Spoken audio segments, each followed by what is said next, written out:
saya akan membahas kurva dan mengenai model-model Fleming, di mana yang saya akan bahas yang pertama, mengapa LM berbentuk vertikal, dan yang kedua, mengapa IS berbentuk elastis atau inelastis dan memiliki slope negatif atau output memiliki hubungan negatif dengan action rate. Nah, mengapa LM berbentuk vertikal, yaitu pada model ini tingkat bunga domestik diasumsikan sama dengan tingkat bunga dunia. Karena jumlah uang beredar, maka ditentukan oleh bank sentral dan tidak dipengaruhi oleh nilai tukar atau E. Maka keseimbangan pasar uang hanya terjadi pada suatu tingkat pendapatan atau Y tertentu, berapapun nilai tukarnya. Nah, yang kedua itu mengapa IS berbentuk elastis dan memiliki slope negatif atau output memiliki hubungan negatif dengan action rate, yaitu karena ada hubungan terbalik antara nilai tukar dan output saat ini nilai tukar E naik atau apresiasi barang domestik menjadi lebih mahal bagi orang asing, sehingga ekspor neto atau NX turun, dan penurunan NX ini akan menurunkan total pendapatan atau output E. Nah, untuk pada slide kedua ini yang saya akan bahas itu yang pertama, mengapa kebijakan fiskal ekspansif pada model-model Fleming mendorong IS ke kanan, dan yang kedua, jelaskan mengapa kebijakan fiskal ekspansif tidak meningkatkan output.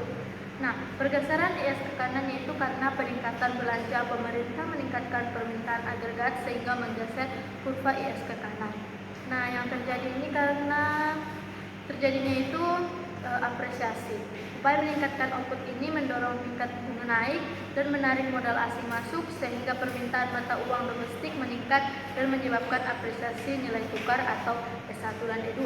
Nah, yang kedua itu mengapa kebijakan fiskal ekspansif tidak meningkatkan output, yaitu karena apresiasi tersebut membuat ekspor turun dan impor naik. Penurunan ekspor neto ini menghapus seluruh dampak positif dari kenaikan belanja pemerintah, sehingga Y tetap di titik Y1.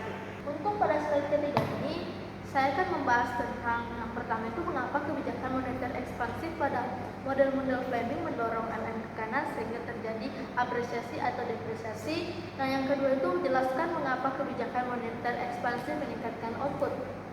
Nah, mengapa kebijakan moneter ekspansif pada model Fleming mendorong LM ke kanan sehingga terjadi apresiasi itu karena pergeseran LM itu penambahan jumlah uang beredar sehingga menggeser kurva LM ke kanan. Nah, yang terjadi pada ini apresiasi atau depresiasi itu mekanisme depresiasinya itu kelebihan pada pasokan uang, menurunkan tekanan tingkat bunga dan menyebabkan modal keluar ke luar negeri, sehingga penawaran mata uang domestik meningkat dan sehingga terjadi depresiasi atau E1 dan E2. Nah, untuk mengapa kebijakan moneter ekspansi meningkatkan output itu karena nilai tukar yang lebih rendah atau murah membuat barang kita kompetitif di pasar global, sehingga ekspor neto naik dan pada akhirnya mendorong output meningkat dari Y1 ke Y2.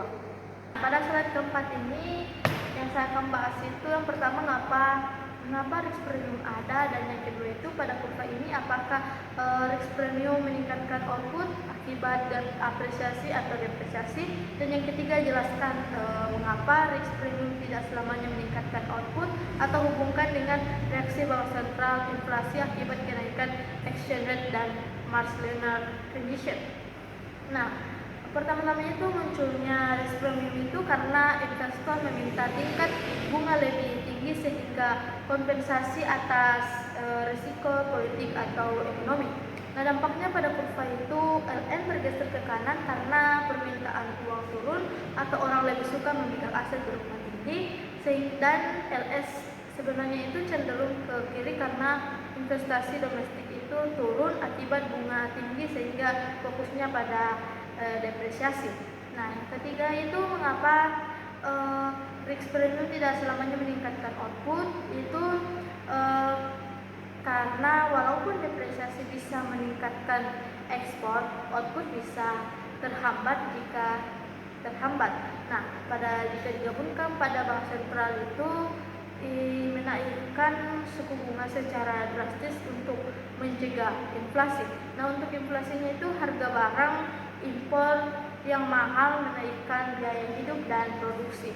Dan serta pada untuk Marx Leonard condition itu, jika penurunan nilai tukar tidak cukup buat mengaruhi volume ekspor impor dalam jangka pendek.